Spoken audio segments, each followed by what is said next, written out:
5, 4, 3, 2, 1, 0.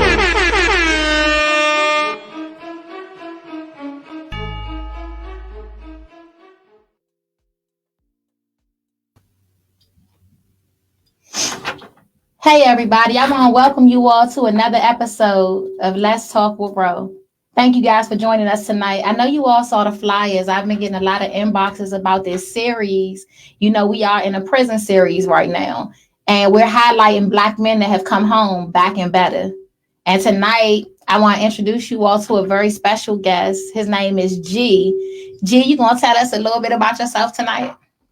Yeah, man. What's up, everybody? My name G, and I'm from Southeast DC. Not too long ago, just came home from doing the bid, and I'm just happy to be here, man, to be able to share my story with the world, man. That's what's up, G. So, G, you know, I don't waste any time. We're hopping right into the first question, guys. So, G, I definitely want to know some intimate details about you. I want to know, where did you grow up, G? Where you from? I was born and raised on 18th Street, Southeast, right off of Good Hope Road, pretty much Good Hope and 16th. That was pretty much where I stopped, my stomping grounds were until I started going to prison and all that. So, yeah. Yeah, when you say, look, we're going to get there. We're going to get there real good. You know, it's funny that you say that because I grew up right there on Q Street. I'm like, that's all my stomping grounds. You know, I went to all, and I mean, we from the same blocks. Yeah, that's crazy. That's crazy, right? So, did you have any like male figures in your life when you were growing up in Southeast? Like, what did that look like? What did the men that you looked up to look like? I mean, for the most part, I had plenty of male figures because I got a lot of males in my family. But even though I love them to death, right, it wasn't necessarily, I guess, the best male figures because a lot of what I learned that took me in the wrong direction, I learned from them. You know what I mean? And to some degree, I actually even still to this day admire them too, though, because I guess in hindsight, they stood fast in that lifestyle. However, you know, it's not the same lifestyle that I live today, but these were the guys that I looked at and, you know, gave me the street knowledge, if so to speak, of what I ended up having. You know, I have to say that when I met you and started discussing the show and the series, you know, you just seem like such a wonderful person. Like, just to come across you, you are a wonderful person, but I would have never guessed that you spent 20 years of your life in prison and that you are just coming home. Like, what is it like adapting out here? Like, do you still feel anxious or weird, like being back outside? What is that like, and what has changed? I mean, first, I'm going to start with the last part about what has changed. For the most part, everything. I mean, I was gone 21 years to be exact. And, you know, when I went in, cell phones wasn't the way it was. Hell, cars, TV wasn't the way it was. I mean, to be 100% honest with you, women weren't even the way they are today, right? So a lot has changed. But as far as adapting, I think it's like two-sided for me. One side is easy for me to adapt to because I always stayed abreast of what was going on in the world while I was incarcerated. But on the other side, it's still kind of adjustment periods that need to be made because it's one thing of knowing what's going on, and it's another thing to actually be ingratiated into what's going on. And for example, I can just say like something as small as self-checkout and Safeway or something. Like that's one thing I didn't think about, right? But other than that, as far as just the minute things, adjusting been pretty well. And plus, I've been super busy, so I don't always get the opportunity to sit back and kind of like decompress and let it sit in. Because I only been home 5 months, and it still feel like I'm waiting for that moment to say, "Damn, I'm out here, man." You know. So yeah, it's been a journey for 5 months. It's been a journey. That's what's up. And you know, something that stands out when the guys come home, right? It makes me laugh because men always talk about the women, the change, you know, from that perspective. And when you say that women are different, what do you mean by that? So I can keep it 100. You keep it I can 1,000. keep it 1,000. First and foremost, all the plastic. Not used to the plastic. All the plastic, the eyelashes. I like them, but they sometimes they go a bit overboard with it. And I don't want to insult none of the ladies out there. Please, no, I don't want to insult nobody. But I'm just keeping it 100. And because when I went in, that was still kind of the era of everything was real. You know what I mean? I guess some women had they had the tracks and the weave, but that was but now it's like everybody wearing the wigs and it's a must have. It's like if you don't have a wig on, you ain't doing it right or something. And it's like, damn, somebody need to let these women know, man, y'all are beautiful for real though. Like me personally, I don't necessarily even like all the extra stuff. I like them natural. That's my preference, but that's neither here nor there. No, but that's definitely one of the biggest things. The plastic, and that's putting it nice. That's putting it nicely. I'm sure everybody know what I'm talking about. Yeah, I know. Well, we about to talk about it. I'm about to say it. It's not to be rude, but it is not uncommon now for women to get their bodies done. We even got songs. I was listening to it in the car the other day, and I never realized what the girl said, but it said, I invested in my body and I'm done up. I was like, wait a minute. What's she talking about? And I don't knock anybody's thing. You know what I mean? Like you said, you don't want to be offensive, but you're right. It has changed. If somebody wants a bigger butt, they go to get surgery. If somebody wants bigger boobs and a flatter stomach, surgery. That's that. That's interesting. So let's talk about, your prison portion of life. As a young boy, as a teenage boy, did you ever think that it was a possibility that you was going to go to prison? Me, back then, it was almost considered a rite of passage. Like, for the most part, we was growing up, and I say we because I'm talking about all the guys that I grew up with and all was like me. A lot of us thought that what we were doing, if we went down Oak Hill or we went to Boys Village or over to jail or anywhere before we could get to prison, that was like a stripe. You know what I mean? It wasn't necessarily something that everybody wanted to do. At the same time, it was something that felt like it was a necessity, though. And I think it wasn't until we started getting like numbers to even fathom that, man, they ain't playing with us. So when I was 12, I think I caught my first felony. I didn't stop at 12. So, obviously that wasn't a wake up call. In fact, I thought I was grown. So I thought that when I didn't get, sent down Oak Hill or I didn't do no time behind the little charge I caught, I thought I was beating cases. But the whole time it's just that, bro, you 12. You know what I'm saying? There ain't a whole lot they're going to do with you. So, that only kind of like propelled me to do more. So yeah, I was definitely throwing rocks in the penitentiary. I ain't even lie about that. That's what's up. So for your 20-year bid, is it 20 years or 21? It's 21 years. 21 years. Forgive me, that stood out. That came to me. I said, we ain't going to take 1 year off of that because you did that. Now, when you ended up doing that bid, what were your charges? Man, my charges were murder, robbery, carjacking, kidnapping, carrying a pistol without a license, conspiracy.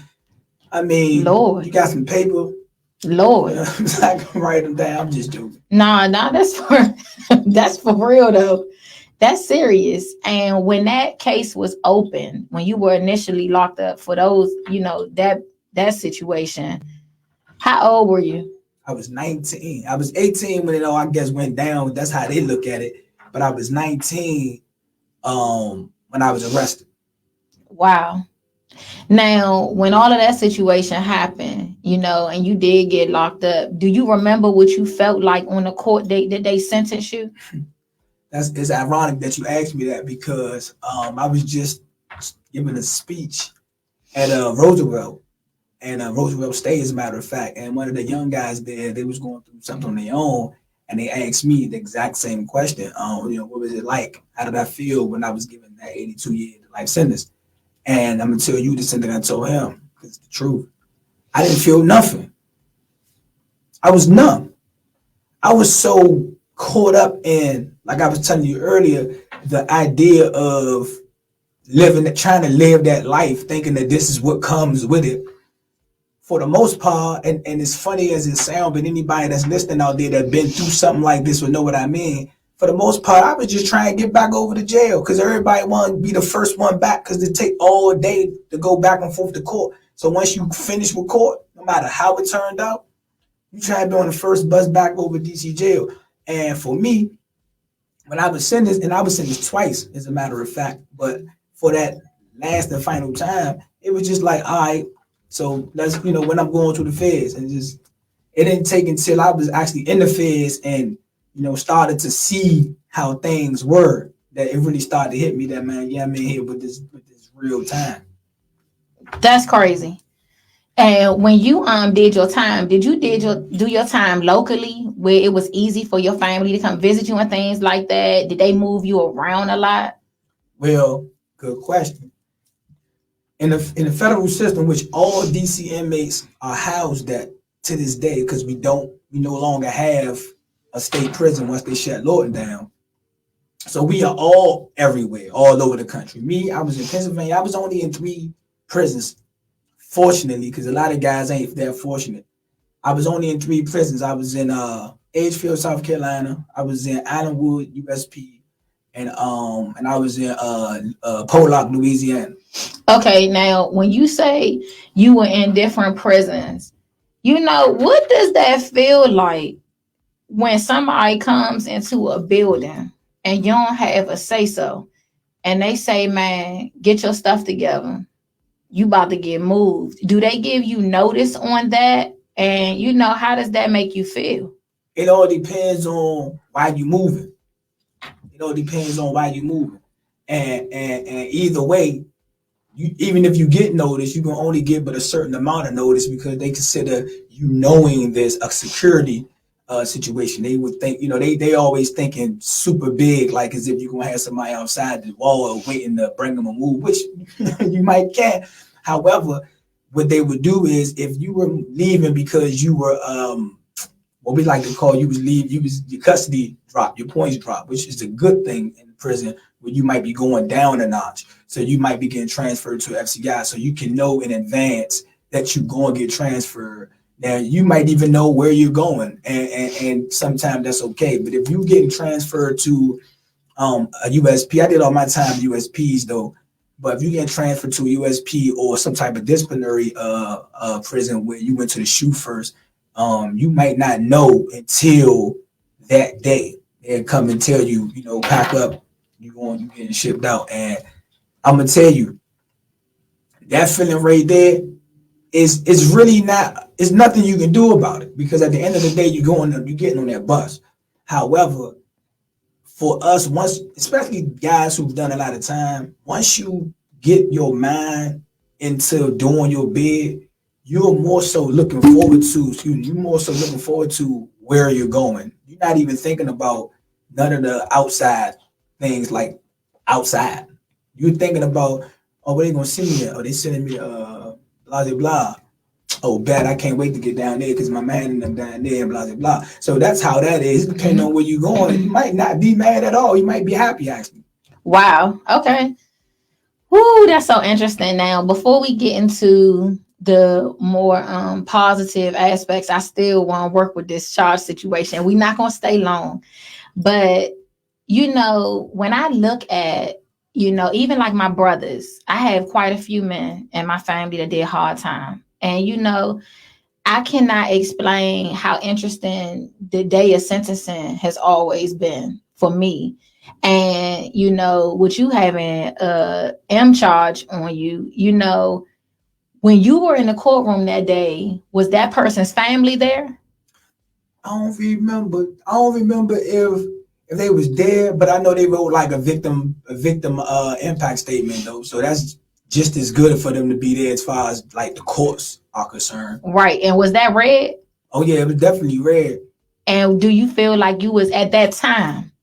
Do you feel like you was numb to that too? Hey, at that time, at that time, and again, most guys who've been in that situation know, in that time as sentencing, especially the guys who stood up and you getting sentenced the righteous way, you know, if they ask you, you got something to say, you gonna make it seem like you might be remorseful. But for the most part, at that time, I mean, and I ain't saying nobody was remorseful. But at that time, for me, yeah, I was numb. Like I was, like, let's keep it moving. I mean, the next thing. Yeah, just going to the next thing. Yeah, I get it. All right, enough of that. Now I know that you got sentenced to how much time? 82 years life.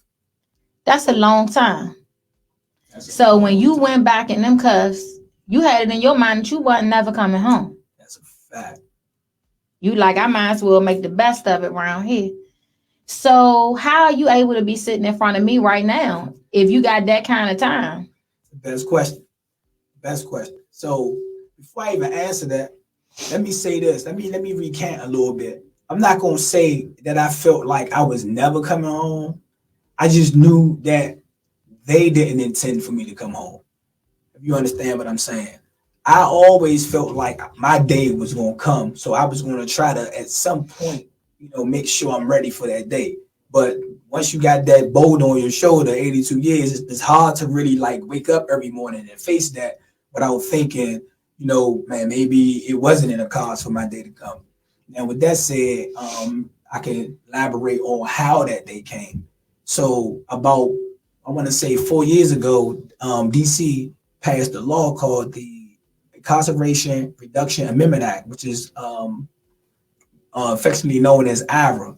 And that law is to say that if you were under the age of 18 and have served at least 20 years in prison, when under the age of 18, when you committed your crime and served at least 20 years in prison, you can petition the court and ask for the judge to revisit your sentence and hope for a sentence reduction.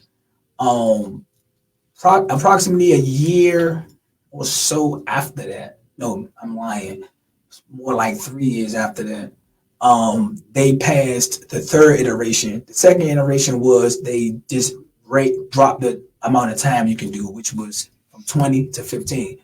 But the third iteration was called the Second Look Amendment Act, which what they did was they raised the age.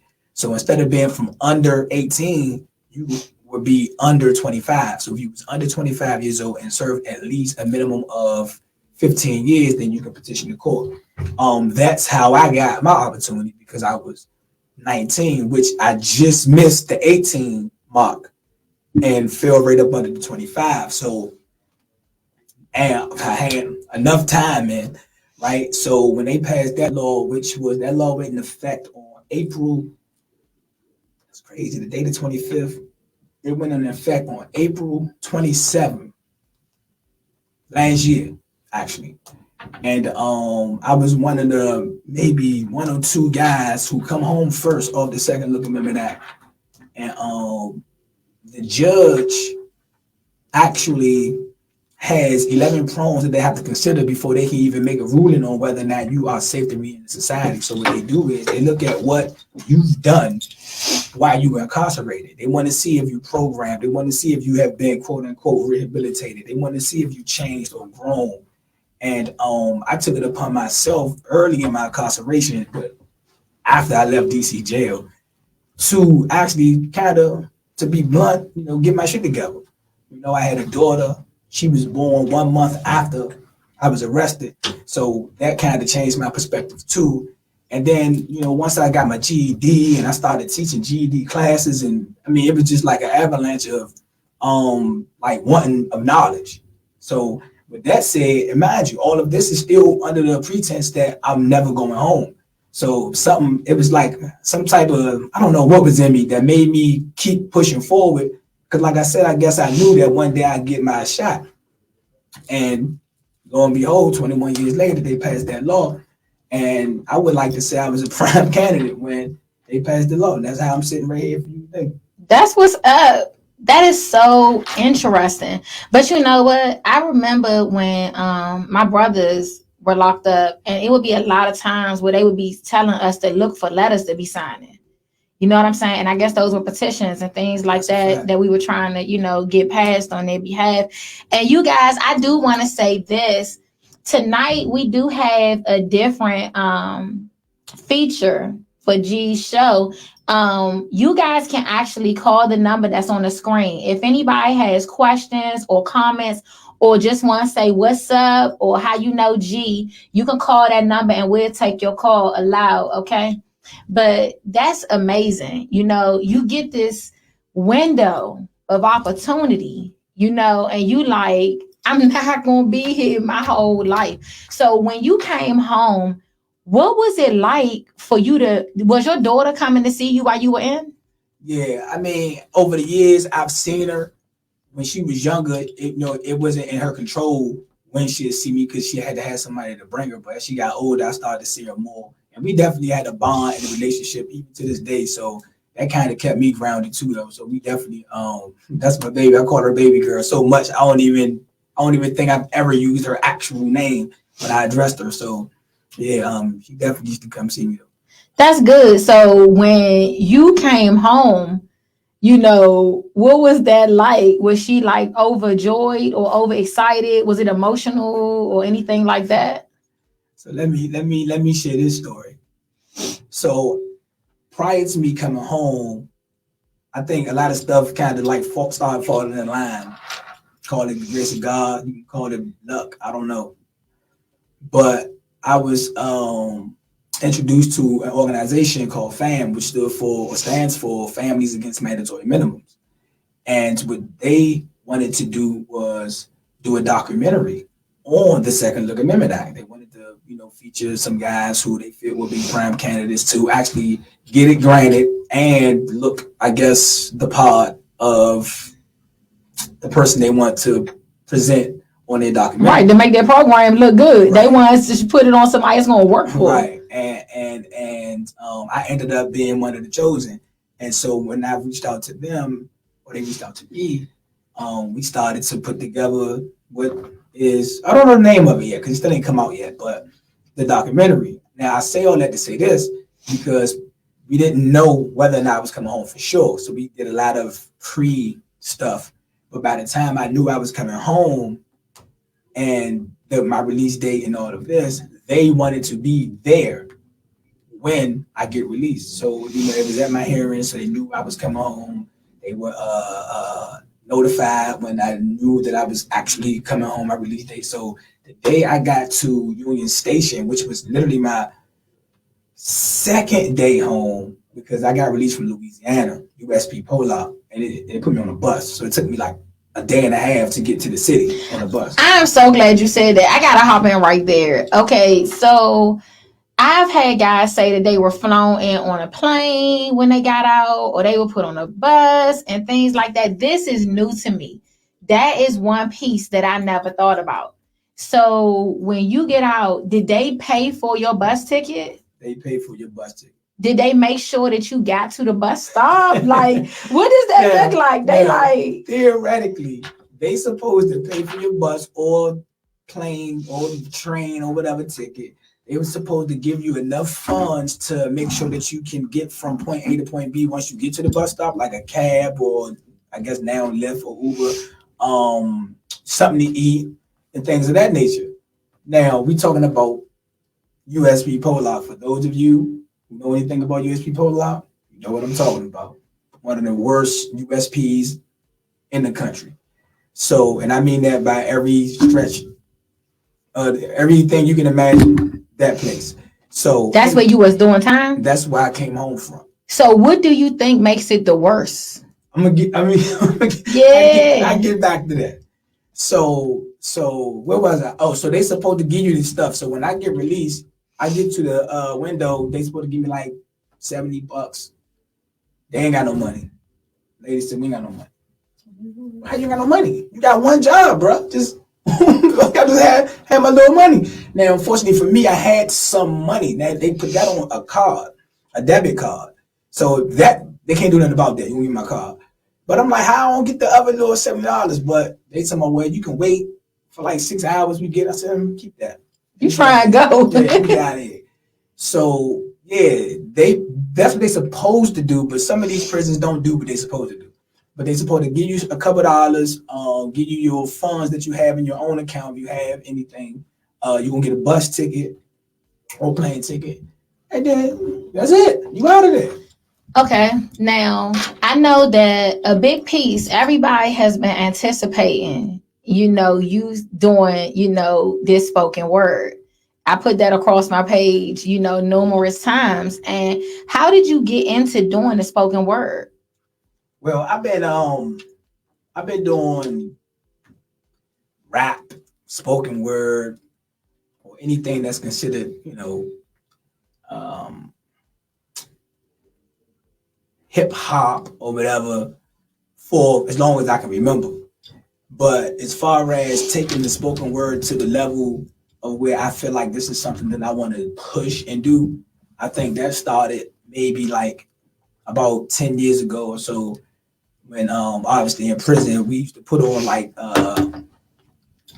poetry slams, we'd put on little events, we'd use our religious slots to facilitate events for the brothers. Y'all can come on out, and some guys will rap, some guys will do poem, we'll speak, we'll celebrate certain things. Maybe it's Juneteenth, maybe it's the Nation of Islam events, maybe it's the More Science events. But we'll use these things, and then somehow, some way, once people got hip to me, right? It's like now I became like a fixture. So it's like, oh, so we know for at least the fact that if nobody else has anything to do, G gonna have something. He gonna come with something. So you in there handling business. You kind of in there throwing things and doing things. And do you feel like the spoken? I'm gonna say this. I love like the movie Love Jones, and you know Lorenz Tate and them used to be in this like candlelit setting, and they would do things like that. That was like my introduction to spoken word. I think for our community, like where we come from, that was a lot of ours. Yeah. When people saw Love Jones, like everybody was like, what is this move right here? You know, and Lorenz would like pour his heart out on stage. So what does it feel like, you know, when you are doing your spoken word? Well, for me, most of my spoken word is like, it's about, if it's not just basic uplifting messages, they are socially conscious messages. So to me, that's by far the most important message to give somebody. So when I'm in the throes of performing my spoken word, I think I am at like mentally at a height that I can't even explain it. It's unexplainable. I can't tell you what I feel, but I'm definitely in it. And I never get used to somebody telling me after the fact, wow, that was good, or man, that made me feel this kind of way about it, or how long it took you to write that. Whatever that wowed them about what I said, I never get used to it. But I'm definitely in my element when I'm performing. All right, well, I want to see what you're talking about. First of all, before you even speak, I do my research. I've been doing my homework. I've been stalking. And, word on the street is you've been in the same building as the president. Oh, my God. You see what I'm saying? Since you've been home. So, you've been real humble over here, Black man. It's a lot of things that I'm learning about you that you haven't mentioned. And you are so humble. I don't know whether you are just laid back. A person will come across you and speak to you and get to know you. And it's so many layers to you. That's a fact. And I'm just like, when I saw you, I looked up a video of you doing a spoken word. And when I saw that, I was confused. I was like, I thought I was a good reader. I thought I could read people pretty well. And I failed with you. Many things about this show surprised me pleasantly. And when I saw your performance, I said, this cannot be the same G that I talked to. When I talked to you, you were so soft-spoken, so laid back, but still certain of yourself. I remember I said, you think you're going to be good on the show? And you was like, oh, yeah, I'm good. I was just like, oh, Lord. I was like, he is so soft-spoken. I cannot see him talking on no microphone. And look at you. So I I mean, here we are. Everybody, we're going to see what G has to offer. And take a couple of minutes to center yourself or whatever you need to do. But we ready. Hear ye him. This is what I do. I'm gonna do a poem called Black Rage. Hope that don't offend nobody. It don't matter. We hit. So I say they say Black Lives Matter. It's saying a lot. But are they saying enough? See, watching George Floyd die was some uncomfortable shit. Like taking a dump, standing up. I'm mad as fuck. Black rage. Since the days we were black slaves, we've been on the back page from accused of being the first who can track AIDS to the advent of the crack age. We've been attacked from all ways. They built the project hallways like an enclave so you can display and peddle your wares from green to white to beige. If this is just a phase, then it must be phase 3. It's impossible for this shit not to phase me when every DA and government agency don't want to let us age and see us prosper, and our ignorance is hindering our options. Now that's serious. Now he can't verbalize his problems, so they just sentence him to mandatory minimums, period. I'm furious. I'm tired of adhering to them because they don't see us as peers to them, just a mere smear to them. But I want to get something clear to them. And that's that my team think just like me. So when I'm sending them, they think again, just like me. We synonyms. I'm tired of your racist killing them. You know the type, the ones that don't even like brown M&Ms. But they got their Brownings, 9 double M's and 12 gauge shotguns. Can't wait to scream out, Billy Bob, I got one. But I'm not one to be confused with someone you can accuse of resisting arrest so you can put your knee on my neck. I'm most likely to be squeezing the tech. But I don't mean to promote violence and threats. But what you gonna do if your neighbor stepped on your shoe? I wait. You most likely to beat him to death. But you stand in the streets and protest, but won't protect yourself even when the scene gets grotesque. But you want to be treated equal. Nothing wrong with being peaceful, but first, you got to practice that peace among our people. Don't hold your brother beneath you. Employ your brother to teach you when together we can get our part too. Like the sequel. They already perceive you as evil. So when they fired a weapon, it was perceived a reaction because you're reaching, and that's a valuable reason why grand juries believe them, why grand juries release them, and this is why I'm heated. No indictments induces incitements of riots. Sometimes we need it, because preaching is just selling, and it's evident that Breonna Taylor's is selling will never see us sell again. Black lives are not relevant. That must be what they're telling them. And every black fellow's a felon without intelligence, despite the fact that we're doctors, lawyers, and even presidents. But show them that that's the norm, and that's just setting the precedent. Damn, I'm upset again. Because their mind frame is don't let them win, let them in, or pretend to vote. They don't like our stereotype. They're content with boast. Want to know the most baffling and sickest thing since COVID-19? That is, if we would have stormed the Capitol as a black team, we'd all got shots. And I ain't talking about the vaccine. Being blacks mean. That's black rage, y'all think. Oh my goodness. I'm just like, I don't know whether to get pissed off too. Nah, but the way you delivered that, I mean, did y'all see that? How you just turn into somebody else. And I'm like, I told you I can't explain it. I can't explain it. I am so impressed. Not saying that you're trying to impress me, but let's take this caller.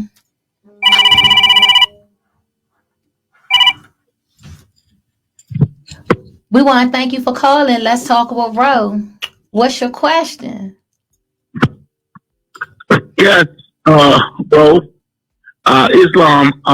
Want to ask the brother Gene, what's the recipe for success, and what is the antidote to service to others? And I am honored to be on the journey with you to build and to grow despite the flaws in our character. Brother, peace and blessings. I am blown away by the amazing words you put together to heighten our people's perception and, hold us accountable. Because they say Black Lives Matter.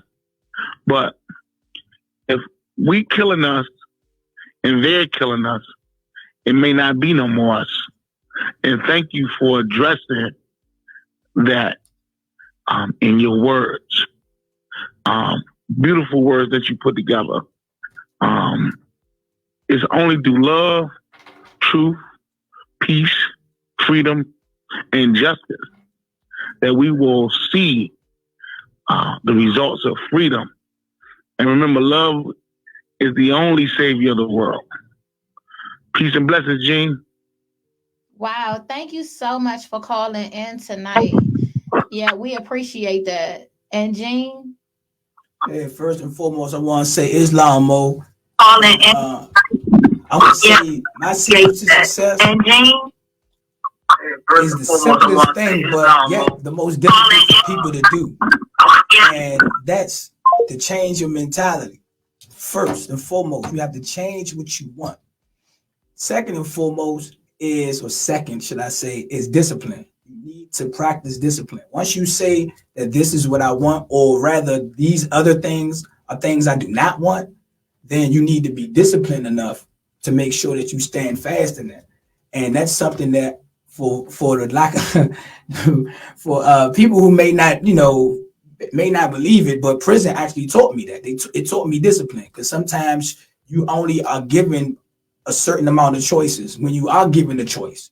So you're going to have to take that choice and stick with it and get used to just, having minimum choices. So those are one thing that I made sure that I applied to every other facet of my life. So changing my mentality first and making sure I wanted to do something positive and being disciplined in that. Those are the two secrets to my success. Wow. And you got, that's amazing.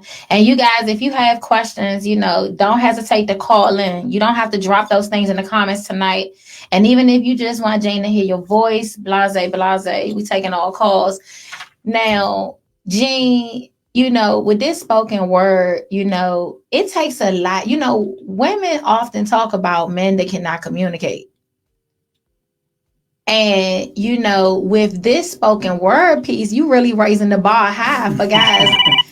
Hey, let's take this call. You got the lines rolling tonight, man. Let's talk with Ro. Who are we speaking with? Hi, King. This is Cova. I have Jean's baby girl right here, right next to me. Listen, I just gotta say, man, keep rising, King. You already know how we are, family. We watching you live right now, and I just want to say, we're very much so proud of you, and I just want you to say a little bit of words of encouragement as we watching you. And I sent this live to my brother so he can watch you, because I want him to stay out as a young brother, him being in and out of the system too. So I want you to send him some words of encouragement. But I just want you to know your baby girl right here. Hold on, I'm going to put her on the line. Hello? Hey, baby girl. Hi, and I love you, and I'm proud of you. I see you made it. We just had this conversation trying to figure out how we was going to do this. Hi, I love you, and I'm proud of you. I love you too, baby girl. Wow. So this is the baby girl. That is This is the this your daughter. baby Congratulations. Okay, that was so nice to call her. Yep. Bless your heart. Yep. All right. Well, thanks for calling in, guys. Now we have to go to this comment section because you have so much support tonight. So we have a why Nat, Why not? and she said that it was just such a privilege to work with you on the documentary. You know, she came in the comments. I just wanted you to know that she did show up.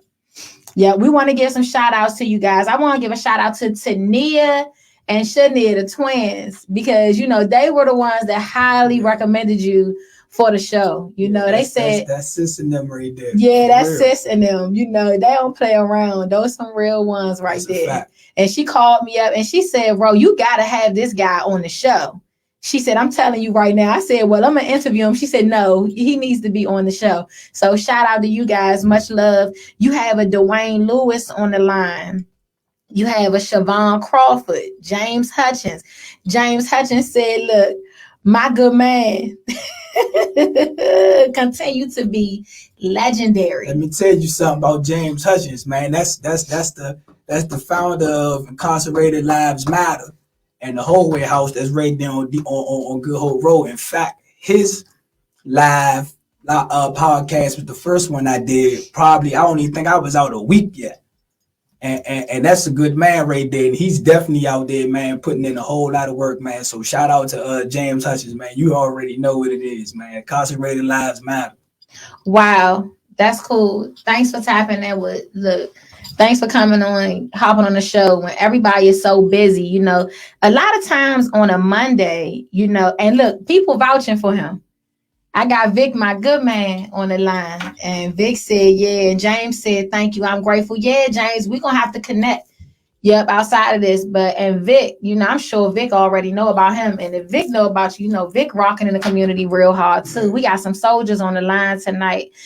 But, you know, when you are doing this spoken word and things like that, you know, how often do you do this? Like, whenever you move around now, do you offer this gift that you have? That's a funny question. So my job is actually doing this. Yes. I am the John Lewis Fellow, Congressman John Lewis Fellow at Free Minds Book Club. And a part of what that entails is that I do outreach. So we go to different or other organizations. We may go to some churches. We may go to some schools. We might just talk to whoever that want to listen. And we basically want to make sure that the voices of the incarcerated brothers get heard throughout Prison Book Club, where they write poems and we show these poems to other people and let them comment on the poems and we send them back to the brothers. I was a Free Minds member before I came home, so I was on the other end of writing letters and poems and having them comment. So by me being here now, I can give back or pay it forward.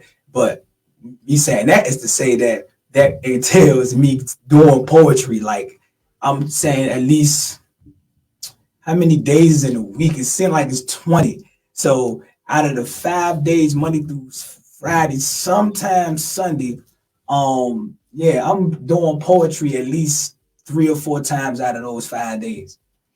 That's excellent. And, you know, I always ask the guys, you know, guys that's just coming home, you know, doing this prison series, I always had respect and a heart for people because I know women that's incarcerated too.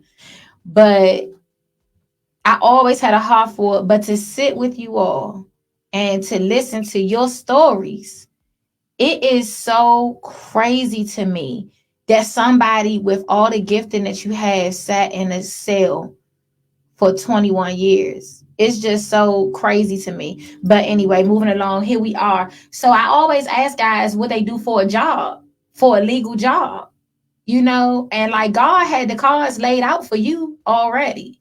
That ain't no luck. Yeah, because I applied for this job while I was still locked up. And, you know, with your record, it is difficult to get work, to be honest with you. You know what I'm saying? So it's like you were destined for this, you know, and you're blessed because a lot of guys come home and they don't have anywhere to work. And that's how a lot of guys end up going back. That's a fact. And it's sad because what do you think about that? When guys come home from prison, right? And you have certain charges, right? I think that it is really unfair that they judge you as the same 19-year-old, you know, that you were versus the man that you've become. You know, what are your thoughts on that? Because I talk to a lot of people that are in law enforcement, and you know, a lot of police say things like that. They be like, well, what did you expect? You know, he already had a record. You know what I'm saying? So what's your thoughts on things like that? Well, being though I am a testament to that, like I've been incarcerated as a youth. When I petitioned the court, I was 40 years old, so I had to bring a new person to the court. But the government, they're going to, whatever they bring, they want to keep you in. They're going to use that 19-year-old, and they're going to keep trying to perpetuate the same story over and over, that this is the same person. So you have to be the person. You have to be the person you say you are today, and not just say you are. That's the first thing. And because that's never going to stop. Like there will never be a day where the other side, I don't want to say law enforcement, because sometimes people put too much on the police. And I only say that to say, like, once they arrest you and your ass go to court, police ain't got nothing to do with it no more. You inside that system now. It's about the judge and the prosecutors and all that. So once you get those charges, they're going to keep that stamp on you. So what you have to do is it's incumbent to the person now to say, all right, I'm not this person, and I'm going to do everything that I can to make sure I show you that I'm not this person. Now, some guys, it's sad to say, are still the same person. So when they do come home and they don't necessarily have the support to help them get reingratiated back into society, and or don't know how to take advantage of the resources that's available for them, then it's easier for them to, I don't want to use the term backslide, but for lack of a better one, it's easier for them to backslide. It's easier for them to go back and say, well, you know what, my man still got these drugs for me, or I know how to go down here and rob these dudes. So at the end of the day, it's really more so on that person, because the system, it's been like this since before you, before me, and it's going to probably be like this after you and after me. No matter, even if we do something to change it today, we probably won't see the result of that change. By the time it actually changed, we'll be long gone. So the people have to change it themselves by start being the people that we need to be. Then you will force them to start to expect, or should I say respect, who you are, because other than that, they're going to, once you get that stigma of having a felony, whether it's a murder, drugs, or whatever, it's kind of stuck with you. Like they like to say, and we was talking about this earlier on the Zoom call I had. They like to say you paying your debt to society, and I'm saying that's a hell of a debt, because when you get out, you still ain't finished. Because when you get out, you want some type of paper, you want parole, you want probation, and you got that thing on your jacket. So when you walk into an establishment trying to get a job, they're gonna look at that. Even though it's against the law for them to do it now, they still do. So it's like you'll be always paying that to the point, but you're paying the interest now. You're not even paying the principal no more. Wow. You're paying the interest now. So, you know, and that's just my take on it. And it's a little deeper than that too. We got getting these comments real quick. So let's talk about what they got going on. I know y'all see these comments. So Anwar, is that a brother that you know? Anwar. We got an Anwar L. But he I'm not sure. You must know him personally. He says, you know, peace and blessings, role model from mentor to mentee. But at times you mentor me through your efforts. He said you are truly battlefield tested.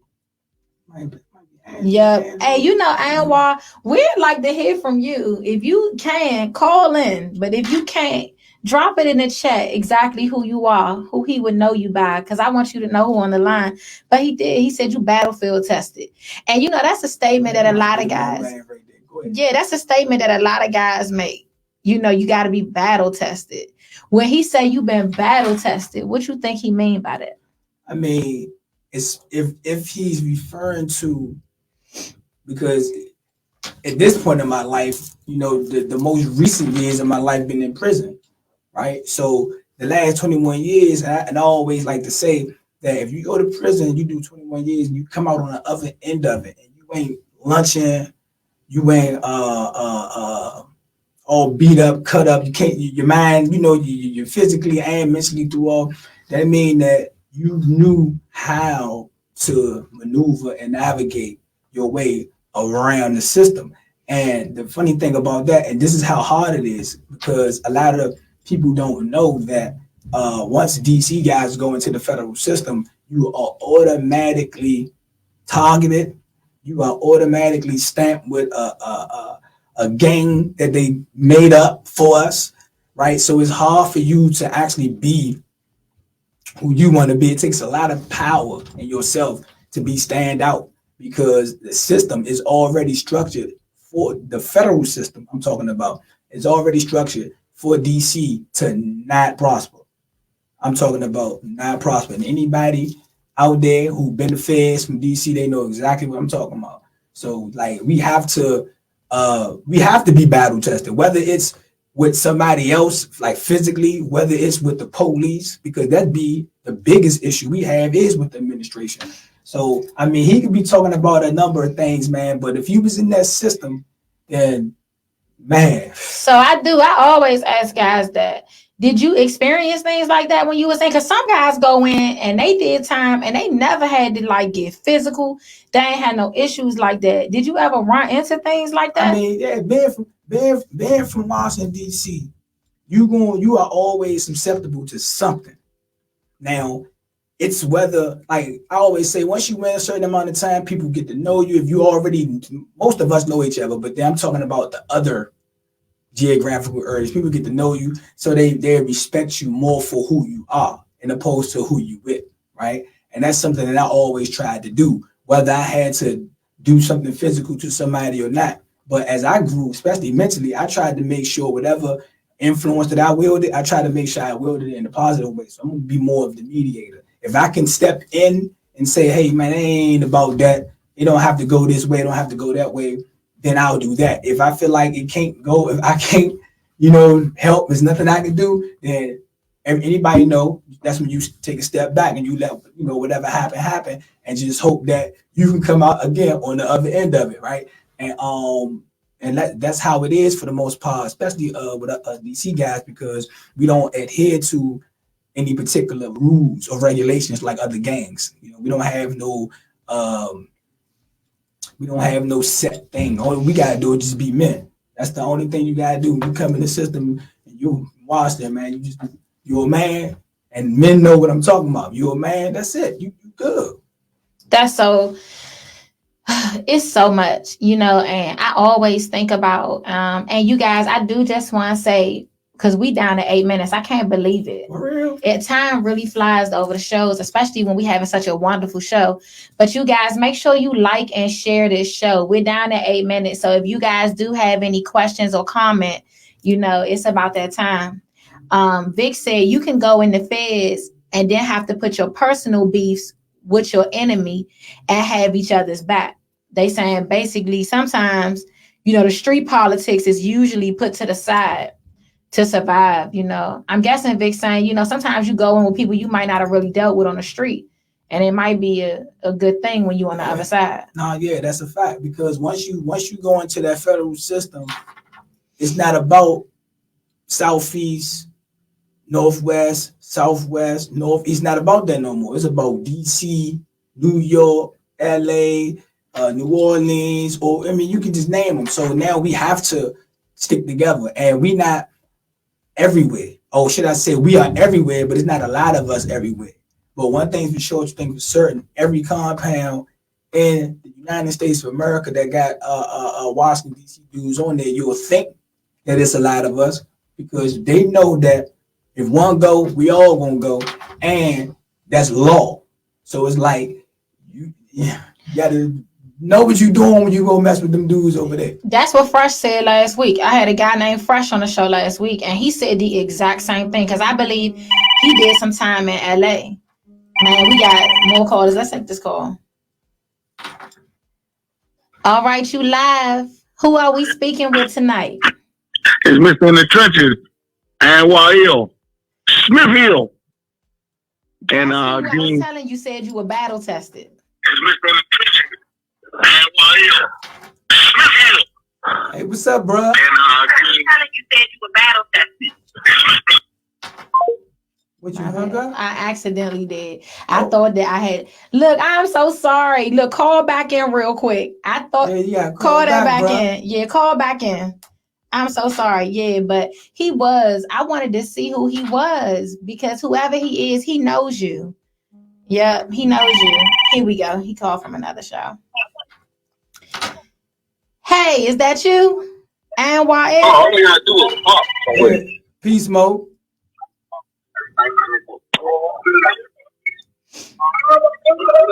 And while mute your phone, mute your Facebook Live, mute that phone.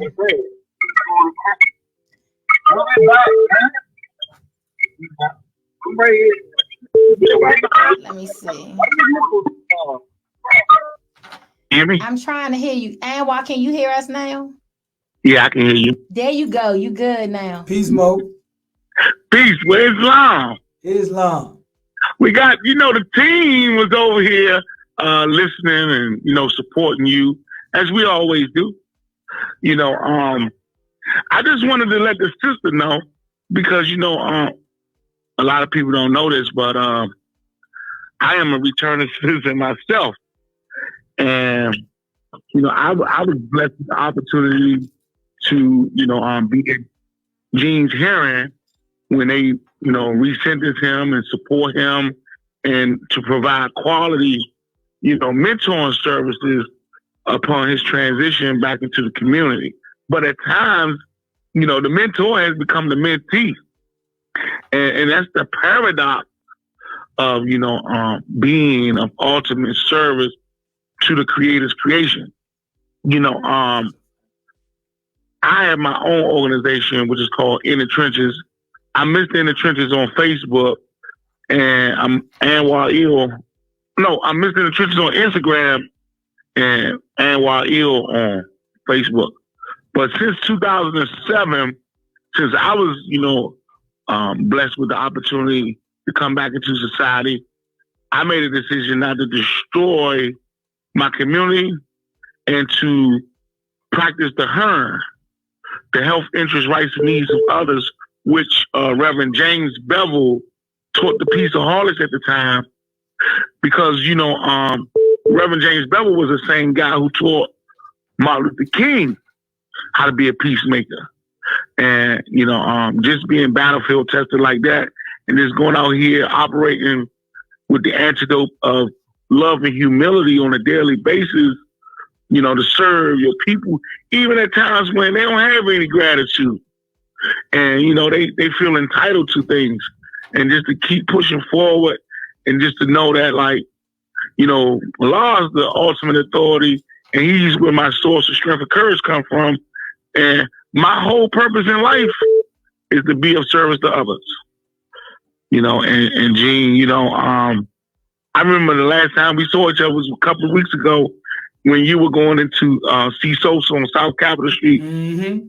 And the lady said, well, I'm not going to hold him long. And I told her, of course you're not, because he has the blueprint. He has the recipe for success. And all he has to do is, check in. And that's a beautiful thing when you can live beyond your wildest dreams. I would never imagine my life to be the way it is today. And I know you live in that same dream, man. And I'm just here to support you and encourage you and tell you to keep moving forward. Young, there is the road to unlimited possibility. Lost dreams awaken and new possibilities arise. I appreciate that, bro. Thank you so much for calling in, bro. Yeah, I'm gonna tell you, these lines are rolling. And I mean, you guys, I'm so sorry, but I knew that everybody was gonna be trying to call. You see, I have so many calls coming in. Oh my God. And you guys, I'm so sorry, but we are at 7:59 and we're gonna have to crazy. I know we got so many calls coming in, but I will say this, you all, drop your questions and things like that in the chat.